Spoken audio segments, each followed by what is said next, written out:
ਜੱਟ ਨੇ ਜਿਵੇਂ ਬੁਰਜ ਖਲੀਫਾ ਗੋਰੀਏ।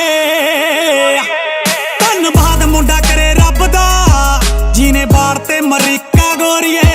ਧੰਨਵਾਦ ਮੁੰਡਾ ਕਰੇ ਰੱਬ ਦਾ ਜਿਹਨੇ ਬਾੜ ਤੇ ਅਮਰੀਕਾ ਗੋਰੀਏ।